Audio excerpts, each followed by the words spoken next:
Tikam Samurai 5. Ke Dallas menuntut balas. Episode 78. Dia hanya memberikan isyarat dengan ibu jari kirinya ke arah kanan. Sementara matanya asik memandang gambar porno di mejanya. Si bungsu mengikuti arah ibu jari polisi itu, dan di kanannya ada seorang polisi wanita yang cantik yang tengah sibuk menerima telepon. Ketika berjalan ke arahnya, polwan itu tengah menerima 2 buah telepon sekaligus, sementara telepon ketiga yang ada di mejanya berdering-dering dengan keras. Dia tak tahu apakah polwan ini operator telepon atau bahagian informasi. Dia tegak cukup lama di depannya. Ketika polwan itu melihatnya langsung memberikan pensil dan kertas pada si bungsu, kemudian dengan isyarat untuk menulis. Si bungsu melihat kertas itu adalah kertas tentang pengaduan di kantor polisi.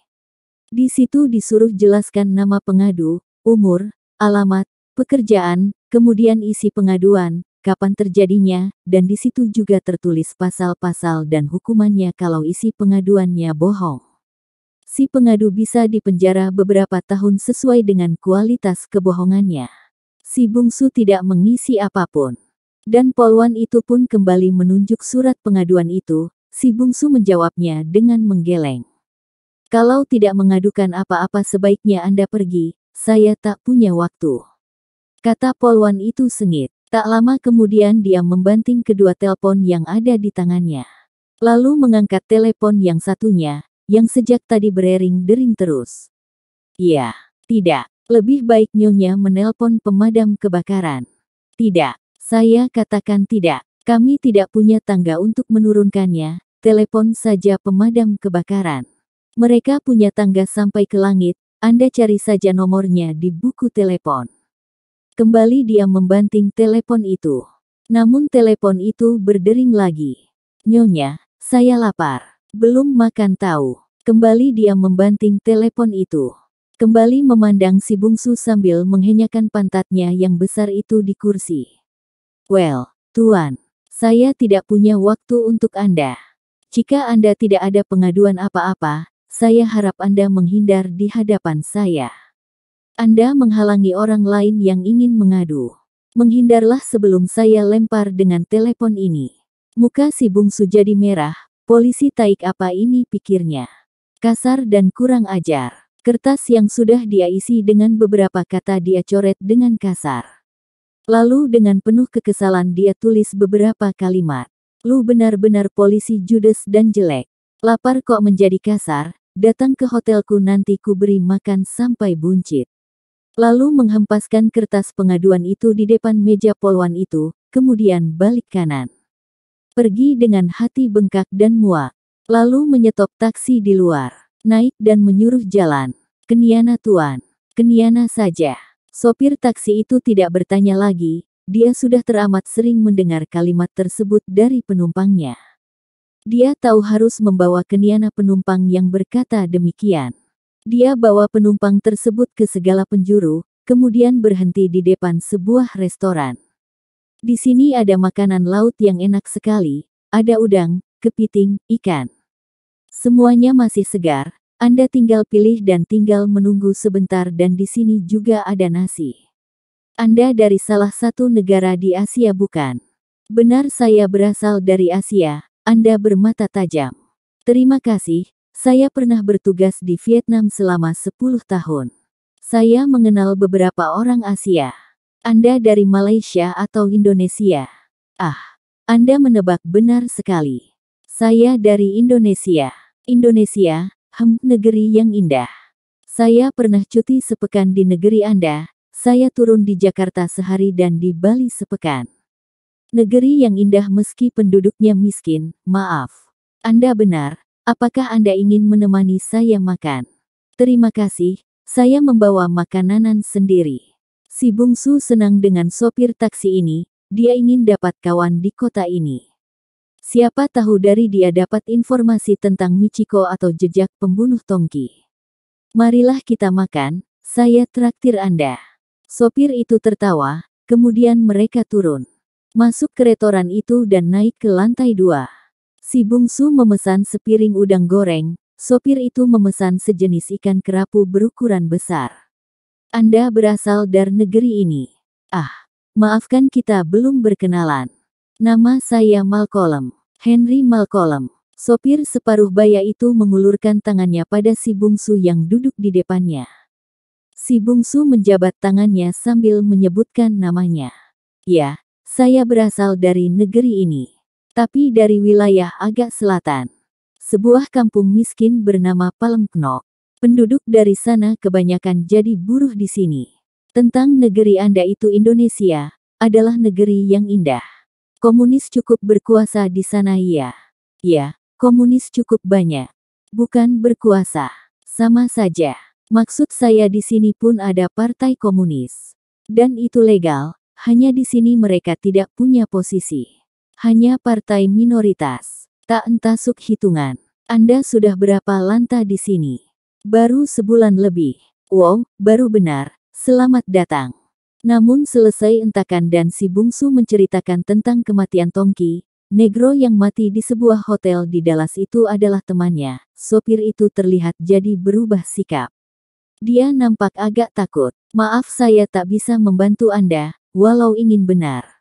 Anda berhadapan bukan dengan manusia. Anda berhadapan dengan sindikat iblis. Mereka tidak segan-segan menembak pastor atau kanak-kanak sekalipun. Si bungsu akhirnya kembali ke hotel.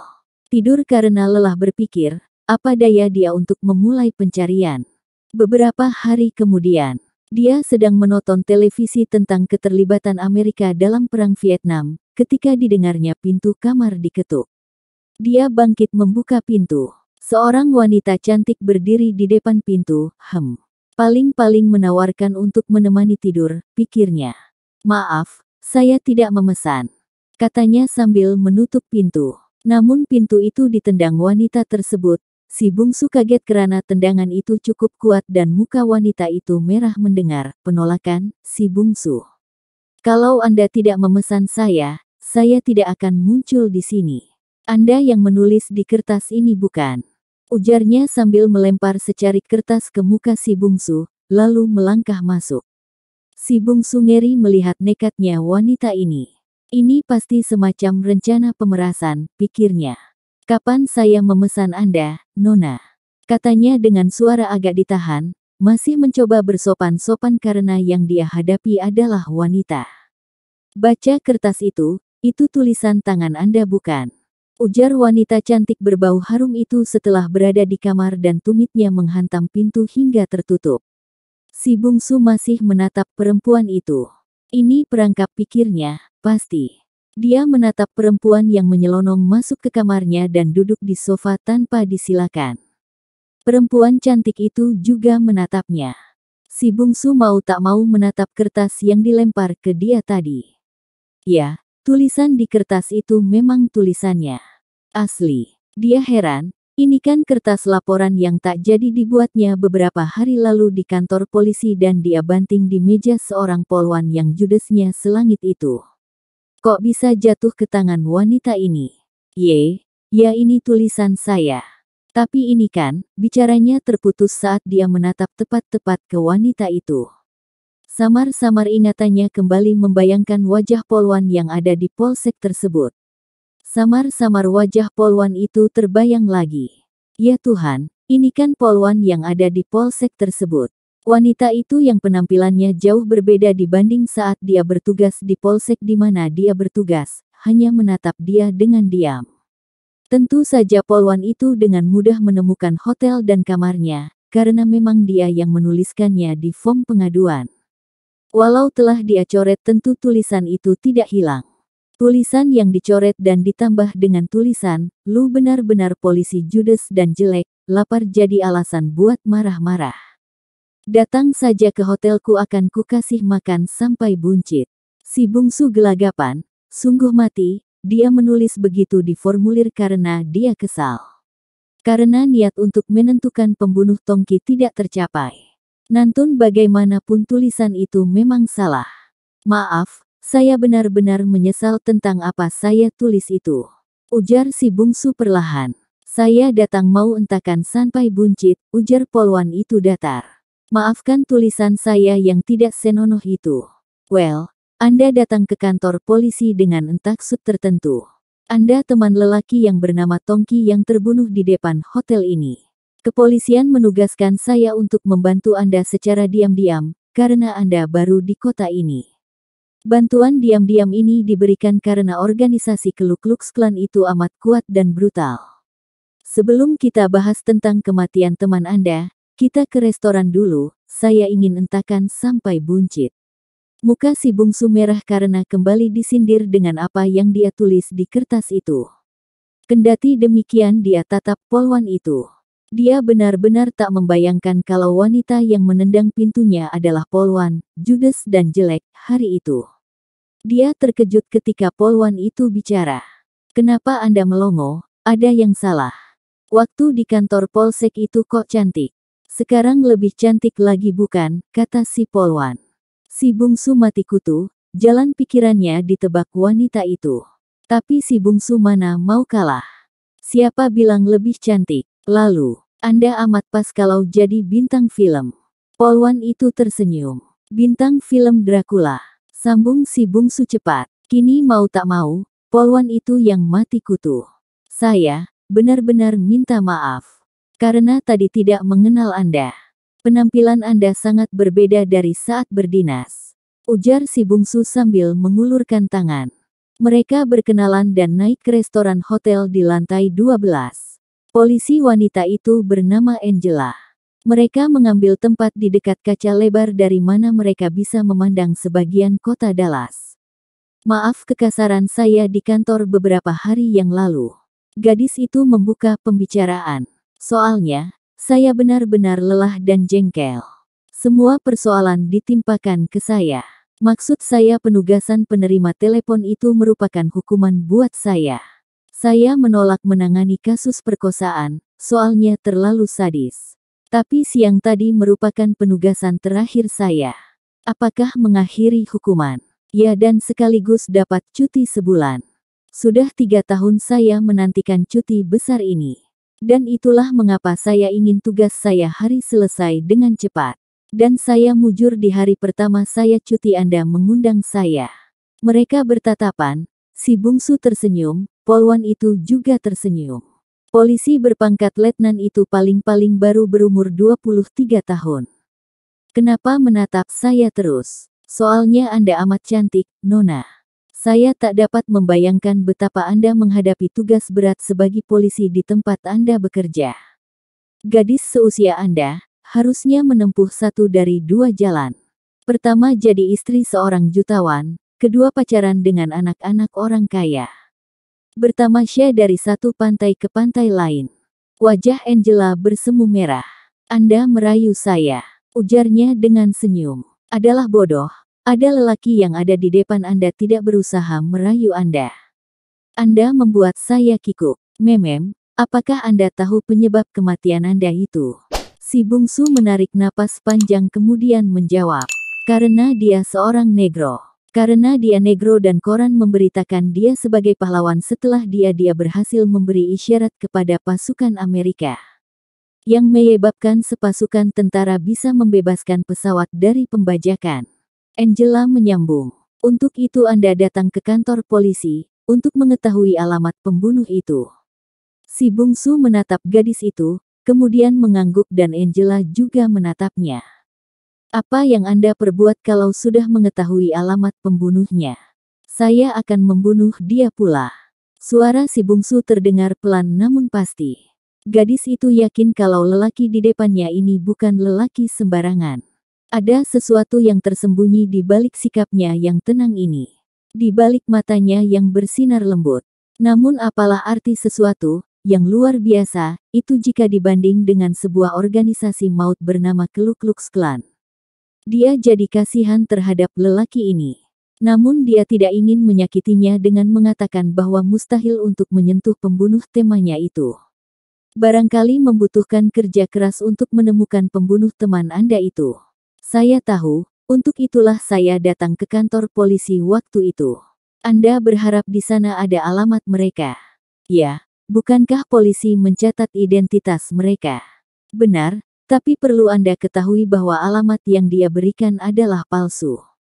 Kalau begitu, saya ingin menemui kedua polisi gadungan itu, menyakan sendiri pada mereka. Mereka sudah dibebaskan. Dibebaskan. Ya, mereka dibebaskan karena ada yang menjaminnya dengan membayar $5.000. Dibebaskan, padahal dengan tuduhan pembunuhan.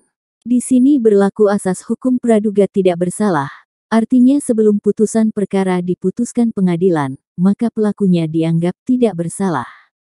Dan lagi pula yang membunuh teman Anda itu bukan mereka. Tapi mereka mengetahui siapa pembunuhnya. Di negeri ini banyak yang bisa diatur. Mereka terdiam. Lalu Angela berkata lagi, "Saya tahu Anda ingin mencari mereka. Barangkali saya bisa membantu Anda menemukannya. Karena saya tahu di mana orang seperti mereka berkumpul."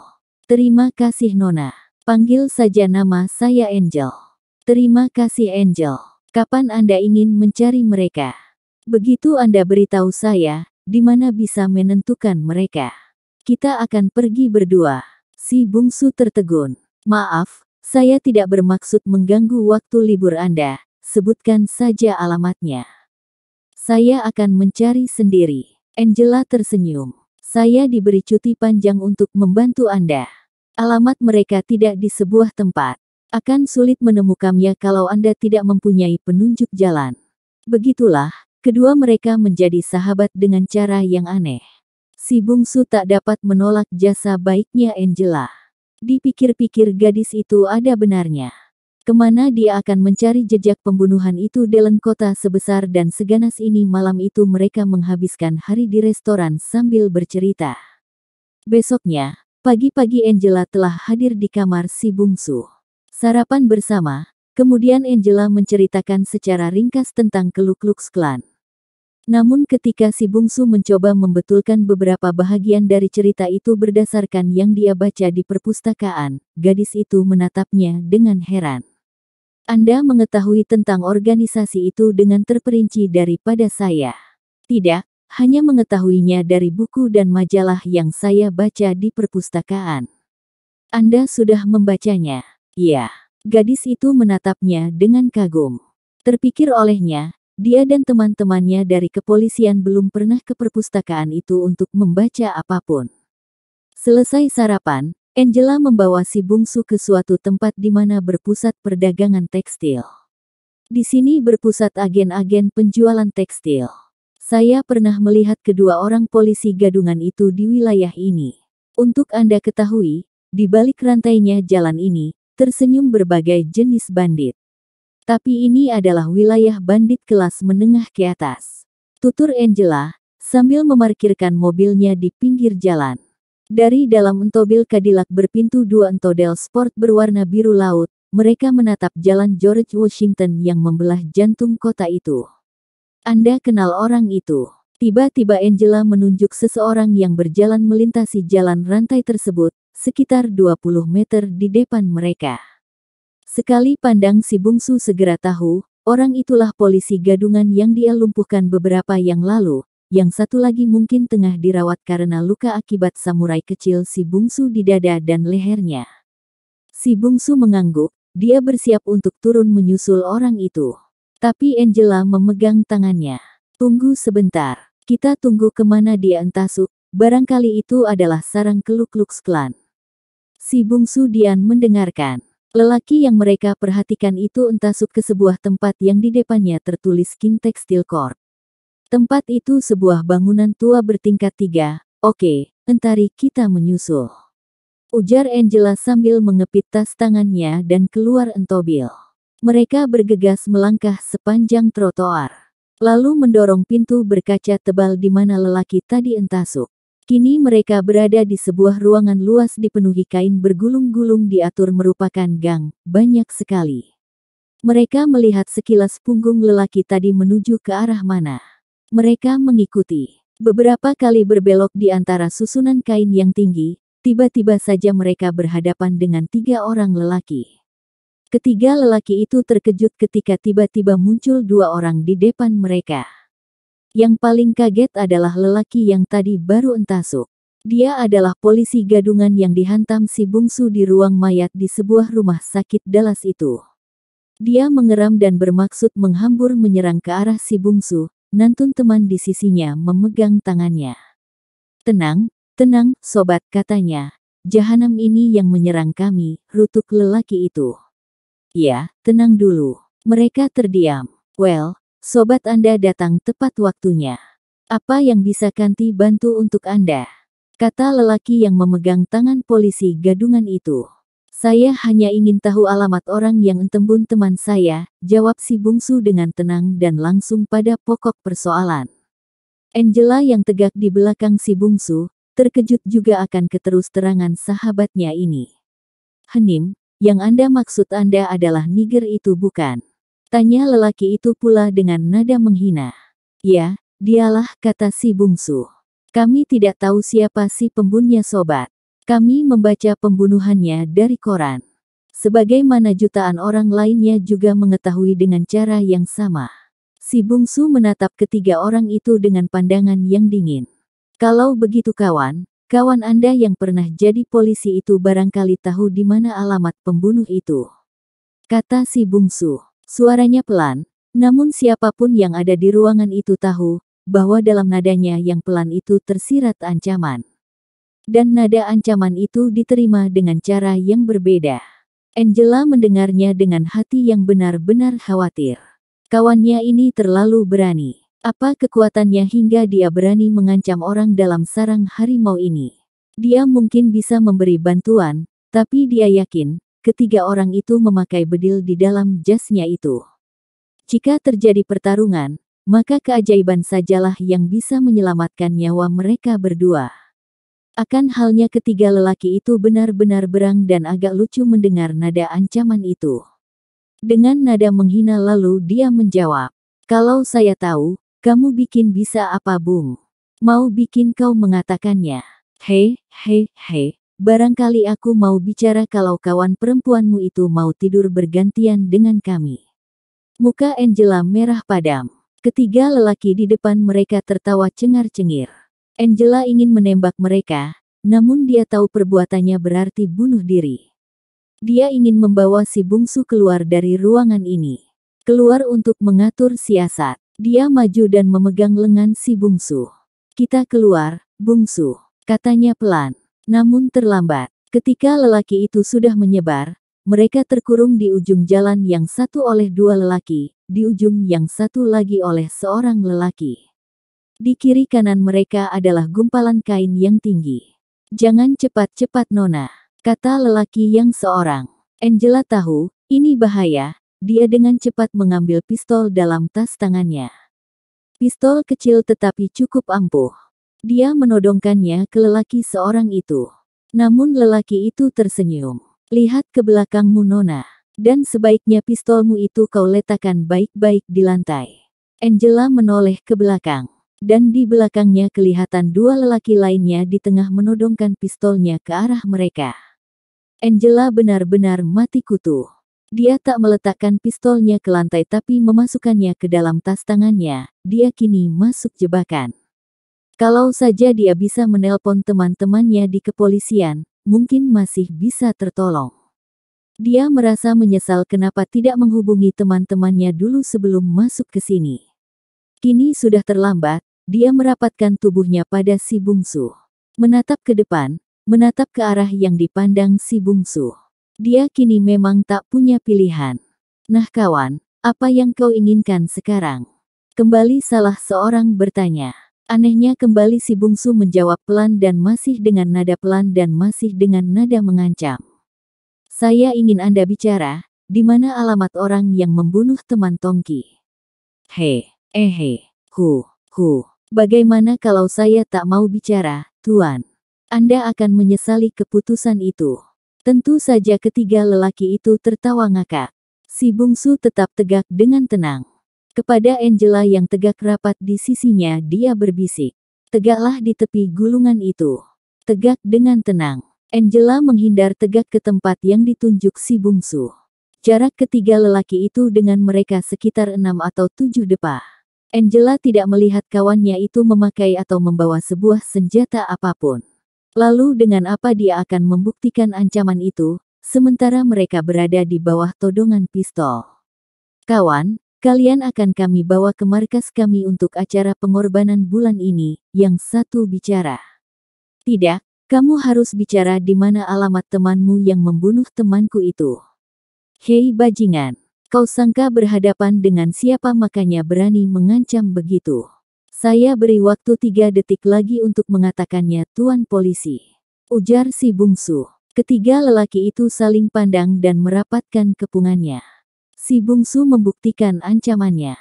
Dia memutar badan seperti menghadap ke Angela. Saat berputar itu tangannya bergerak cepat. Dari balik lengan bajunya, 2 samurai kecil melesat dengan tak terikutkan mata. Dan kedua samurai kecil itu menancap di lipatan siku kedua lelaki yang mengancam itu. Kedua orang itu merasakan sakit yang amat sangat. Dan ketika mereka mencoba menggerakkan tangannya, tak ayal lagi jari-jari mereka jadi lumpuh. Samurai kecil si bungsu menancap di urat nadi besar mereka. Kedua pistol mereka terjatuh dan mereka menatap dengan perasaan kecut dan terkejut. Si bungsu sudah berdiri di samping Angela. Lelaki yang tadi sendirian di hadapan Angela terkejut melihat temannya. Dia bergerak cepat dan memasukkan tangannya ke jas di mana tersisip pistol otomatisnya. Namun tangannya tertahan di sana, di balik jasnya itu. Ketika si bungsu terdengar berkata pelan, "Kalau mau mengeluarkan tanganmu, jangan ada benda lain. Jika engkau ingin nyawamu masih utuh." Lelaki itu tertegun, menatap si bungsu. Namun dia tidak melihat senjata apapun di tangan lelaki asing itu yang memungkinkan dia melaksanakan ancamannya. Angela menatap dengan berdebar. Tangan lelaki itu pasti sudah menggenggam pistolnya. Dan kini hanya tinggal menarik dan menembak. Lelaki itu ingin mengeluarkan tangannya keluar. Si bungsu berkata lain, "Kuingatkan, jangan mengeluarkan pistol kalau Tuan ingin tetap hidup." Tetapi anggota Ku Klux Klan mana takut diancam. Dia sudah kenyang dengan ancaman-ancaman dan pembunuhan. Makanya dia tahu ini hanyalah ancaman, apalagi yang mengancamnya adalah lelaki yang berasal dari negeri entah berantah. Tangannya bergerak dengan cepat dan pistol di tangannya. Angela juga meraih pistol dari dalam tasnya, namun sebelum pistol itu keluar, dengan kecut dia melihat pistol lelaki itu sudah terarah pada mereka. Jari lelaki itu sudah bergerak menarik pelatuknya, sementara si bungsu masih terlihat tegak dengan diam. Tidak ada tindakan apapun untuk membuktikan ancamannya. Tapi begitu pelatuk itu bergerak, tangan kanan si bungsu terayun. Ledakan pistol bergema, pelurunya mendesing tidak jauh dari mereka. Namun lelaki itu tertegak kaku, di antara dua alisnya tertancap benda kecil menancap, dan darah mengalir perlahan. "Gat, setan!" keluhnya. Tubuhnya rubuh dengan samurai kecil tertancap di antara dua alisnya. Angela ternganga. Perlahan si bungsu memutar tegak. Menghadap pada polisi gadungan yang kini tak berdaya itu, menghampirinya dan bertanya pelan. "Kini bicaralah, kalau engkau tak ingin nyawamu kuhabisi. Jahanam, kau tidak akan hidup lama." Namun ucapannya terhenti ketika sebuah pukulan mendarat di hidungnya. Lelaki itu terdongak dan hidungnya remuk. "Bicaralah, Jahanam." Suaranya terhenti lagi, sebuah tendangan mendarat di kepalanya, tulang lehernya berderak patah. Lelaki itu mati. Angela merasa ngeri, si bungsu mendatangi anggota Ku Klux Klan yang masih hidup seorang lagi. "Kau yang terakhir sobat, ucapan pertama yang harus keluar adalah di mana alamat si pembunuh, atau kau yang akan kubunuh. Kau, anak jadah, nyawa." Hanya itu ucapannya, dan sebuah pukulan dengan sisi tangan menetak di lehernya, lelaki itu mendelik. Tetakan tangan disertai tenaga penuh dan kemahiran yang tak bisa dianggap enteng itu telah mematahkan tulang lehernya. Dia mati. Perlahan si bungsu bangkit, mengumpulkan samurai-samurai kecilnya yang bertancapan di tubuh anggota-anggota Ku Klux Klan itu. Membersihkannya dengan kain wol yang ada di sana, kemudian menyisipkannya kembali ke sarung kulit yang ada di balik lengan bajunya. Kemudian menatap berkeliling. Menatap tumbukan kain yang memenuhi ruangan tersebut. Lalu berjalan pada salah satu mayat, merogoh kantong celananya. Mengambil korek api, dan berjalan ke onggokan kain wol England, yang terletak di sebelah kanannya. Dia menyulut api, dan membakar kain wol itu. Angela masih menatap dengan diam. Si bungsu membakar di beberapa tempat, lalu membuang korek api yang tadi diambil dari mayat anggota Ku Klux Klan tersebut. Semua perbuatannya dilihat dengan diam dan penuh perhatian oleh Angela. "Mari, kita pergi," katanya sambil memegang tangan Angela. Gadis itu menurut. Mereka keluar dari gudang kain yang besar itu. Mereka menaiki mobil Angela yang terletak 1 blok dari gudang kain itu. Angela menghidupkan mesin mobil, kemudian menjalankan ke arah Houston Road di sebelah kanan wilayah Centrum City itu. Di belakang mereka keributan mulai terlihat. Asap mengepul ke udara, api ternyata melahap dengan rakus kain-kain di dalam toko tersebut. Angela menghentikan mobilnya di depan sebuah restoran. "Saya haus," ujar gadis itu. Si bungsu mengikutinya turun. Mereka mengambil tempat duduk di lantai 3 di sebelah depan. Dari tempat itu mereka melihat di ujung sana mobil pemadam kebakaran menuju jalan yang di utara. Ke toko tekstil yang terbakar itu, Angela menatap si bungsu dengan tajam. Lelaki di depannya ternyata lahar yang apabila meledak amatlah berbahaya. Dia semula menilai lelaki ini adalah lelaki yang ulet dan punya hati yang keras. Namun melihat apa yang dia perbuat, bagaimana cepatnya dia menyudahi nyawa ketiga anggota Ku Klux Klan, maka nilainya yang semula itu jauh tercecer. Lelaki itu jauh dari sekedar apa yang dia duga. Belum pernah dia menentui dengan lelaki yang sependiam ini, tapi begitu tangguh dan berbahaya. Dia baru melihat kulitnya saja. Dia yakin entasih banyak hal lain yang tersembunyi di balik wajahnya yang murung, di balik tatapannya yang sayu. "Kenapa mereka Anda bunuh?" tanyanya setelah Lanta berdiam diri. Si bungsu tak segera menjawab. Dia yakin pasti perwira polisi ini akan bertanya hal itu. "Kau akan menangkapku, karena tuduhan pembunuhan?" Si bungsu balik bertanya. Angela menggeleng. "Kenapa kau bunuh mereka? Jika tidak mereka, entahkah aku yang mereka bunuh?" kata si bungsu datar. "Tapi mereka sudah tidak berdaya, mereka memang harus ditumpas, sebelum mereka merenggut lebih banyak nyawa orang-orang kulit hitam." "Mengapa toko kain itu Anda bakar?" "Karena penghasilannya mereka pergunakan untuk membiayai kegiatan anti kulit hitam, membeli senjata." Angela kembali menatap si bungsu, mencoba menyelami isi hatinya. Namun lelaki dari timur ini adalah lelaki yang penuh rahasia. "Apakah engkau masih mau menjadi penunjuk jalanku dalam mencari pembunuh Tongki, Angel?" Gadis itu menatapnya sesaat, lalu mengangguk sambil meminum jeruk manis di gelasnya, sementara matanya tetap menatap dalam-dalam pada si bungsu. Si bungsu tahu kalau dia diperhatikan oleh gadis itu. Namun dia berpura-pura tidak tahu, dia menghirup pula jeruk manis dingin di gelasnya. "Apakah engkau biasa membunuh?" tiba-tiba gadis itu berkata lagi. Si bungsu menatapnya, lalu mengangguk pelan tapi pasti. "Sempat kau menghitung berapa jumlahnya?" 5, 6 atau 7 orang yang sudah kau bunuh."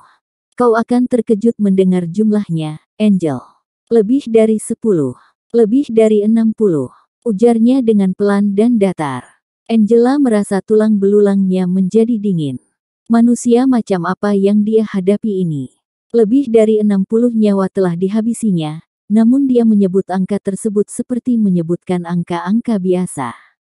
"Kau dibayar untuk pekerjaanmu itu." Angela menyesal telah mengucapkan pertanyaan itu. Namun sudah terlanjur, dia siap menanti reaksi marah dari anak muda yang entah kenapa sejak dia melihatnya amat dia sukai itu. Namun anak muda di depannya itu tenang-tenang saja. Tak marah dan tak bereaksi sedikit pun, anak muda itu dengan tenang menghirup sisa minumannya. Menatap pada Angela dengan tenang. Angela memegang tangan si bungsu yang terletak di meja.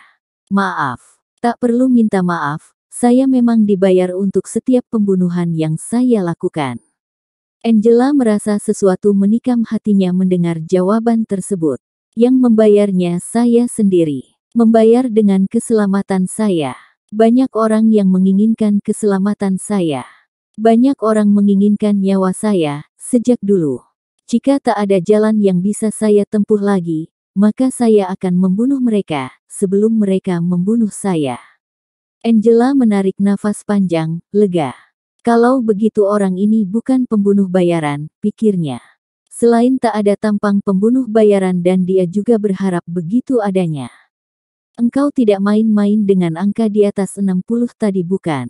Gadis itu seperti ingin memastikan pendengarannya tadi. Berharap anak muda ini berseloroh. Si bungsu menarik napas panjang. Saya tidak tahu buat pembicaraan ini, Angela. Tapi engkau telah berbaik hati dengan menemaniku di kota yang ganas ini. Saya tidak pernah berbohong, apalagi pada wanita yang saya hormati. Tidak, jumlah 60 itu bukanlah guyonan. Barangkali jumlahnya mendekati 100. Saya telah banyak membunuh orang dari berbagai bangsa. Sebutlah Jepang, Belanda, India, Melayu, Australia, Cina bahkan bangsa saya sendiri. Angela mendengar dengan diam. Cerita lelaki ini, tentang pembunuhan yang dia lakukan adalah cerita yang luar biasa, yang rasanya mustahil terjadi. Namun perwira kota Dallas itu sedikit pun tak ragu, bahwa yang diceritakan lelaki ini tidaklah bohong sedikit pun. Masih berminat menemani saya mencari jejak pembunuh Tongki. Kita berangkat sekarang, ujar Angela atas pertanyaan tersebut. Namun, sesaat setelah Angela berkata demikian, si bungsu memegang tangannya yang terletak di atas meja. Sentuhan itu membuat Angela mengurungkan niatnya untuk berdiri. Dia menatap si bungsu. Jangan menoleh kemana-mana. Saya merasa ada orang memperhatikan kita, saya tidak tahu di mana. Namun perasaan saya mengatakan hal itu. Barangkali dia akan mengikuti kita. Berbuat sajalah seolah-olah tidak mengetahui apa-apa. Angela menarik nafas, mengangguk. Kemudian mereka sama-sama berdiri lalu membayar minuman, lalu berjalan keluar. Angela menjalankan mobilnya. Lewat spion dia melihat sebuah mobil Jaguar merah di belakangnya membututi, mereka memakai mobil merah. Katanya, si bungsu tidak menoleh, dia sudah tahu. Angela melarikan mobilnya perlahan saja di tengah lalu lintas yang rantai di Jalan 5 Stone, Venus itu. Berapa orang di mobil itu? Angela kembali melihat spion dan menghitung. 4 orang, 2 di depan 2 di belakang. Angela melarikan mobilnya ke Country City. Kendaraan di belakang tetap mengikuti. Ketika mereka mulai memasuki daerah yang jarang pemukimannya, sebuah tembakan terdengar. Kaca belakang mobil Angela hancur ditembus peluru, tembus sampai ke kaca depan. Hanya seinci dari samping telinga si bungsu. Mereka mulai, kata si bungsu tanpa menoleh ke belakang. Angela segera menekan pedal gas. Si bungsu tetap berdiam diri, sebuah letusan kembali bergema. Namun pelurunya tidak mengenai mereka maupun mobil yang mereka naiki. Di dalam tas itu ada pistol, kalau kau berniat menghalangi mereka, ambil dan pergunakanlah sebelum mereka mendahului kita. Ujar Angela sambil mendahului sebuah truk di depannya. Namun si bungsu tetap berdiam diri.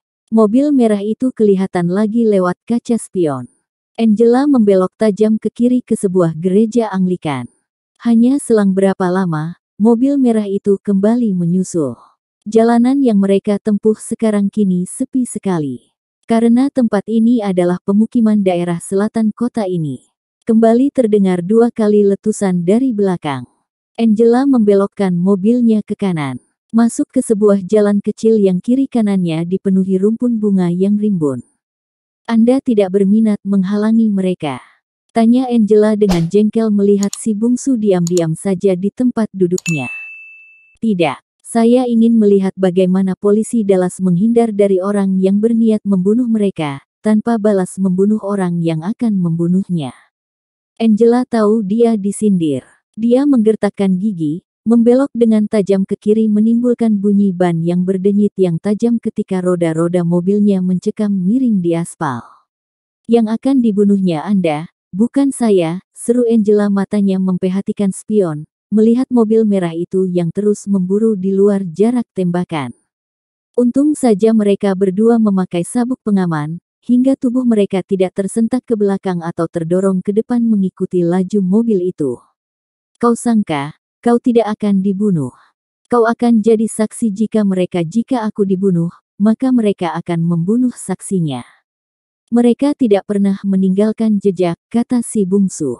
Angela tidak sempat menjawab, karena di depannya melintas seorang tua berjalan kaki menyeberangi jalan ke padang rumput di kanannya. Mau tak mau dia terpaksa membanting setir. Mobil melompati parit kecil kemudian melaju di atas lapangan rumput tersebut. Mobil merah itu turut memburu mereka dengan ikut pula melompati parit kecil itu. Beberapa orang tua yang berjalan di padang rumput menatap dengan heran dan menggerutu dengan peristiwa tak lazim itu. Angela kembali menyetir mobilnya ke jalan raya, kemudian berbelok-belok tak menentu dalam jalan-jalan di daerah pemukiman tersebut. "Berapa harga mobilmu ini?" tanya si bungsu sambil matanya untuk pertama kali melirik ke belakang, ke mobil merah itu. $2.500, kenapa? Mobil yang di belakangmu. $5.000. Si bungsu diam. Dia memutuskan untuk memakai pistol Angela saja. Dia ambil tas tangan gadis itu, membukanya dan mengambil pistol di dalamnya. "Kau bisa mencari tempat yang tepat untuk menjebak mereka. Saya usahakan," jawab Angela sambil berbelok tiba-tiba ke kanan. Kemudian memutar 2 kali. Angela menekan gas kuat-kuat. Dengan terkejut si bungsu melihat betapa mobil sedan yang mereka tumpangi tiba-tiba berbalik menuju ke mobil sedan merah yang memburu mereka. "Tembak! Tembak mereka!" teriak yang menyetir. Namun mobil Angela melaju dengan berzigzag dengan kecepatan tinggi. Sopir mobil merah itu kaget dan pucat. Dia membanting setir ke kiri untuk menghindari tabrakan. Namun justru dia menabrak pohon pinus. Sebuah ledakan yang kuat terdengar cukup kuat. Sesaat kemudian api menjilat. Angela tidak membuang waktu untuk melarikan kendaraannya pulang. "Kau berhasil menembak mereka," ujar Angela. Si bungsu menarik napas panjang. Ketika Angela melirik kepadanya, si bungsu melirik ke bawah ke dekat kakinya. "Kau melarikan mobil seperti setan mabuk." Pistol itu tercampak ketika mobil berzigzag. "Saya tak sempat menembak sekalipun. Jangankan menembak, menggenggam pistol itu saja aku tidak sempat." Angela mengerutkan kening, karena dia mendengar suara letusan saat mobil mereka berendengan. Suara letusan tadi, letusan orang itu sendiri. Barangkali tembakannya meleset dan sopirnya karena takut atau terkejut justru menabrak pohon itu. Angela tersenyum dan mengebutkan mobilnya ke arah kota. Menjelang masuk kota mereka memasuki pemukiman rumah bertingkat dan mereka masuk ke sana. "Kita mampir dan istirahat dan memperbaiki kaca mobil ini," kata gadis itu. Si bungsu memang tidak mempunyai pilihan. Mobil dihentikan di sebuah garasi di bawah bagian gedung. Angela turun dan langsung menuju ke telepon yang ada di sana. Menelepon sesaat, kemudian mengajak si bungsu naik lewat tangga berputar. Mereka memasuki sebuah ruang tamu yang karpetnya berwarna biru muda. "Ini flatku, aku tinggal sendiri. Kamar itu bisa kau pakai, memang kamar khusus untuk tamu. Saya akan mandi dan setelah itu akan membuatkan minum. Di kamar itu ada handuk, kau bisa mandi dan istirahat di sana. Kalau minumannya sudah siap nanti akan kupanggil." Sambil berkata begitu, Angela membuka pakaiannya, sekaligus masuk ke kamarnya. Si bungsu hanya termangu-nerangu menatap punggung gadis itu yang putih bersih. Tak lama kemudian si bungsu mendengar dari pintu yang terbuka nyanyian Angela di sela-sela suara desiran air mandi. Dia memutuskan untuk masuk ke kamar yang tadi ditunjukkan Angela. Membaringkan tubuhnya istirahat, di tempat tidur yang empuk dan menerawang, dan tanpa dapat dia cegah matanya terpejam, tidur. Dalam tidurnya bayangan Angela mendekatinya dan menciumnya, dan menekannya dan dia membalas memeluk, balas mencium. Terasa gadis itu tidak memakai apa-apa di balik kimononya. Terasa hasrat kelelakiannya amat mendesak. Dan tiba-tiba dia tersentak dari khayalan yang menerabukan itu. Dan begitu membuka mata, dia melihat Angela di atas tubuhnya. Wajahnya dekat sekali dan terasa lembut. Gadis itu mendaratkan sebuah ciuman yang memabukkan di bibirnya. Ciuman itu lama sekali, makin lama makin panas. "Aku akan mandi," ujar si bungsu, ketika dia merasa ciuman itu akan berakibat jauh. Angela tersenyum dan turun dari tubuh si bungsu sambil menutup kimono tipis yang dia pakai. Si bungsu turun dari pembaringan, membuka baju dan mengambil handuk dan masuk ke kamar mandi. Di sana dia membuka celana. Angela menyiapkan minuman di ruang tamu. Ketika dia muncul di ruang tamu itu, Angela sudah berpakaian rapi. Menyiapkan makan sore dan mereka makan dengan diam. Jika engkau tidak keberatan, daripada membuang ongkos di hotel, lebih baik pindah saja ke kamar itu saja. Saya tak susah-susah menjemput dan mengantarmu ke hotel. Angela berkata setelah mereka selesai makan. Si bungsu tidak langsung menjawab. Tawaran itu bukannya tidak menarik. Di flat Angela ini pasti dirinya terurus, makan tak susah-susah. Tapi tidakkah ini akan berakibat lain? Berada serumah dengan seorang gadis, betapapun juga punya resiko. Misalnya seperti yang terjadi tadi. Bagi orang Dallas tentu hidup serumah tanpa ikatan resmi, tentu hal yang lumrah sekali. Dan bagi dirinya sendiri pun tidak ada masalah. Namun persoalan akan timbul kemudian. Apakah dia sudah siap menerima akibatnya itu? Dia menghirup minumannya dengan tenang, memakan sepotong roti. Wajahnya tak bereaksi apa-apa.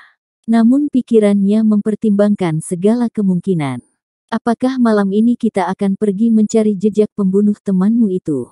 Jika engkau tidak keberatan. Baik, kita harus masuk ke sarangnya, sebuah tempat perjudian.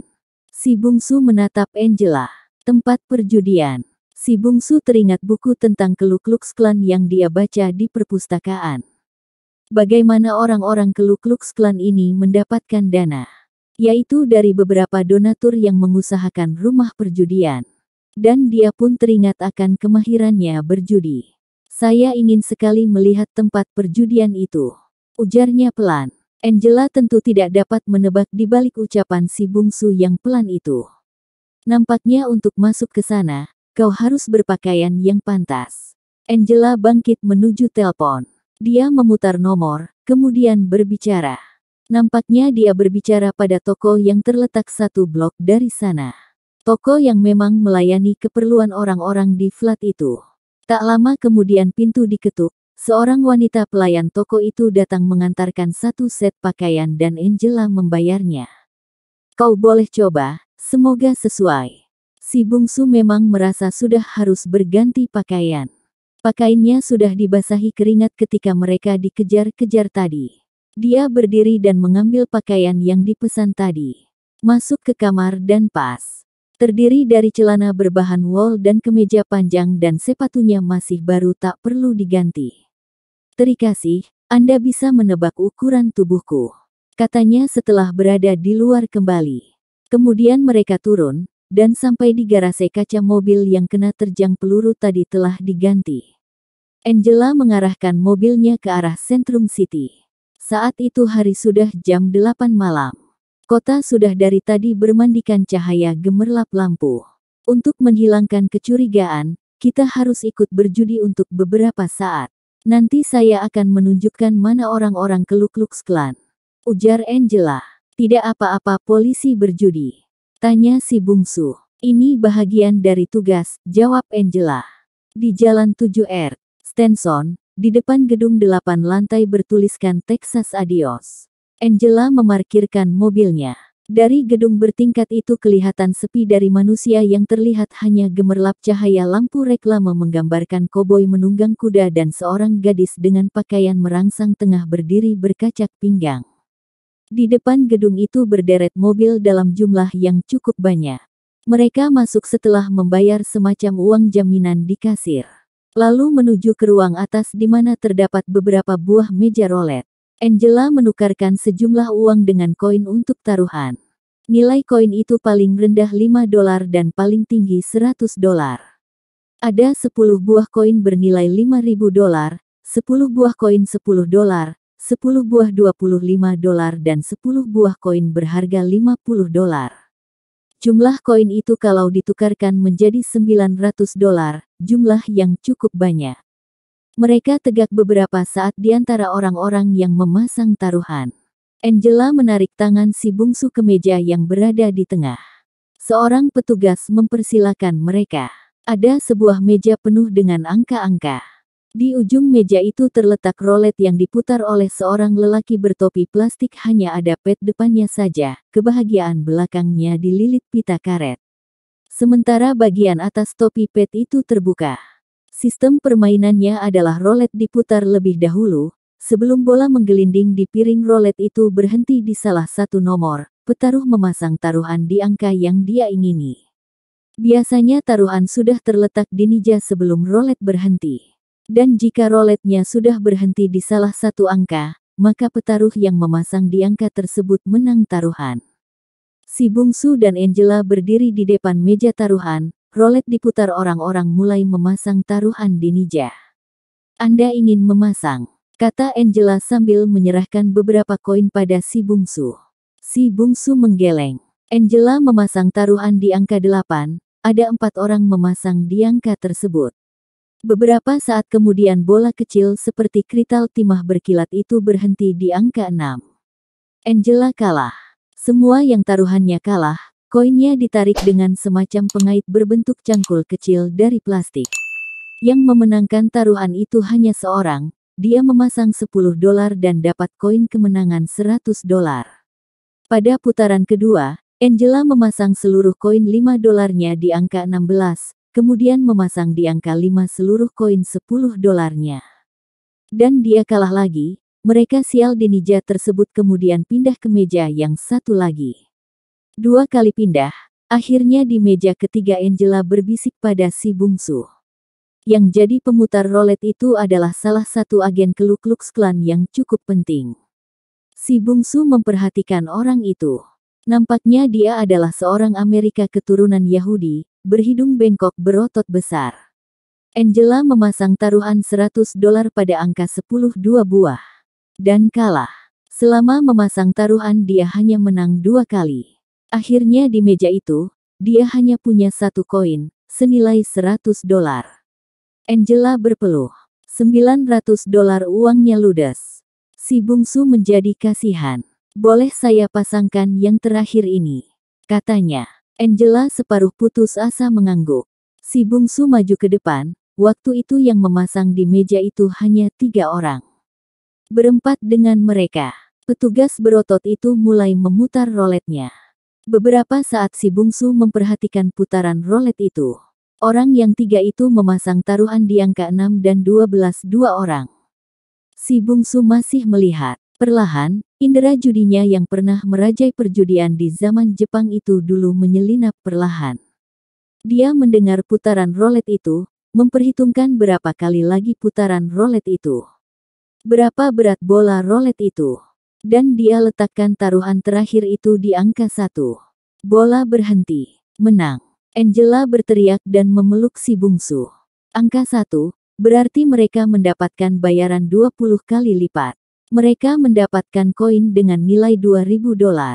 Petugas Yahudi itu tersenyum, meraih taruhan yang kalah dan membayar taruhan si bungsu. Lalu memutar lagi dan si bungsu kembali mendengarkan beberapa saat. Petaruh yang 3 orang itu memasang di angka 6, 3 dan 11.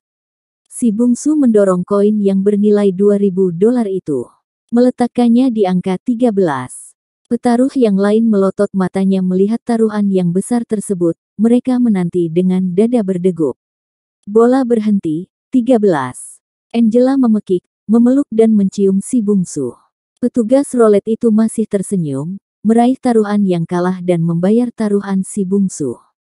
Jumlahnya menjadi $20.000. Pekik Angela dan seruan kagum 3 petaruh lainnya, membuat orang-orang memalingkan kepala.